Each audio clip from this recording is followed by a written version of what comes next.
বাড়ির ছাদে বা গাছে কখনো এই তিনটি গাছ লাগাবেন না, তাহলে আপনি মারাত্মক বিপদে পড়ার সম্ভাবনা আছে।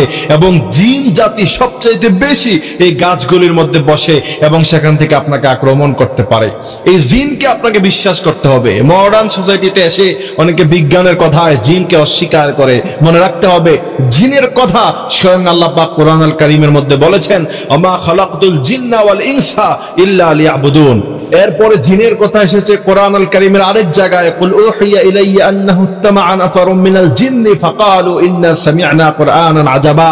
বিশ্বনবী কোরআন তেলাওয়াত করছেন, জিনেরা পাশ থেকে শুনে বলছে, ইন্না সামি'না কুরআনান আজাবা, কত সুন্দর কোরআন তেলাওয়াত শুনলাম, জীবনে আর কখনো শুনি নাই। এরপরে এই জিন জাতি তারা লা ইলাহা ইল্লাল্লাহ মুহাম্মাদুর রাসূলুল্লাহ পরে মুসলমান হয়েছে। সুতরাং মানুষদের মধ্যে যেমন ভালো মানুষ আছে, আবার খারাপ মানুষও আছে। জিনদের মধ্যে এমন ভালো জিনও আছে, আবার খারাপ জিনও আছে। কিন্তু সাধারণত বিভিন্ন কিতাবাদির মধ্যে পেয়েছি যে জিনেরা সাধারণত এই তিন ধরনের গাছের মধ্যে সবচেয়ে বেশি বসে। আর আমাদের কাছে অনেক ফোন আসে, হুজুর আমার বাচ্চার এই সমস্যা, ছোট বাচ্চার এই সমস্যা, অনেক ডাক্তার দেখিয়েছি কিন্তু কোনো লাভ হয় না। তাহলে বুঝতে হবে যে জিনের কিন্তু একটা প্রভাব আছে, জিনের আক্রমণ আছে। জিনের আক্রমণ থেকে বাঁচাতে অবশ্যই আপনাকে এগুলি বেছে বেছে থাকতে হবে। প্রথম নাম্বার হচ্ছে তেঁতুল গাছ। যারা জিন নিয়ে গবেষণা করছে এরা বলছে যে তেঁতুল গাছ হচ্ছে জিনেদের সবচেয়ে বেশি প্রিয়। জিনেদের অনেক খাবার প্রিয় আছে, যেমন আপনি খাবার ছুঁড়ে ফেলে দিচ্ছেন হাড্ডি, এটা জিনেরা খাবে। আবার দোকানের মধ্যে মিষ্টি, সেটা জিনেরা খাবে। মিষ্টি জিনের অনেক পছন্দ। আপনি রাতের বেলা 10টা 11টা নির্জন গভীর রাতে নির্জন রাস্তার মধ্যে আপনি কখনো মিষ্টি নিয়ে একা একা হাঁটবেন না। যদি আপনার একান্ত যেতে হয়, অবশ্যই আয়াতুল কুরসি পড়ে, তারপর বিভিন্ন সূরা টুরা পড়ে ফু দিয়ে তারপর সেই মিষ্টি নিয়ে আপনাকে যেতে হবে। বুঝতে পারছেন? আর যদি তা না হয়, তাহলে জিন কিন্তু জনমের মতো আপনাকে সেখানে ঘর মস্কাইয়া দিবে।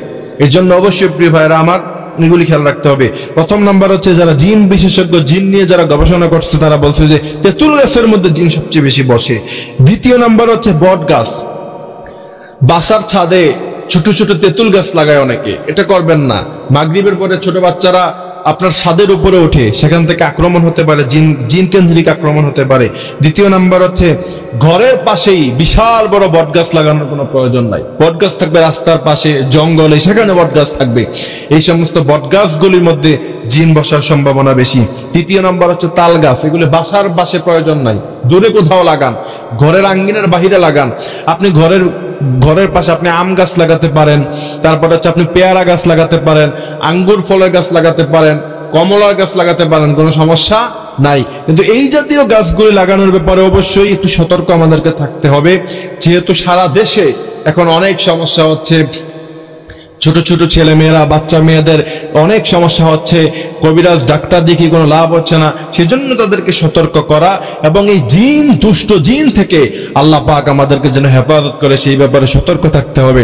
আর জিন থেকে বাঁচার জন্য, দুষ্ট জিন থেকে বাঁচার জন্য অবশ্যই ফজরের পরে 4 কুল, মাগরিবের পরে 4 কুল মাস্ট বি আপনি পড়বেন, আপনার সন্তানদেরকে পড়াবেন। তারপরে মাঝে মধ্যে ঘরের মধ্যে সূরাতুল বাকারা তেলাওয়াত করলে জিনের অনিষ্টতা থেকে দূর হওয়া যায়।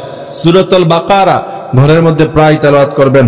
আল্লাহ পাক আমাদেরকে এই কথাগুলি বোঝার, মানার তৌফিক দান করুক। আমিন।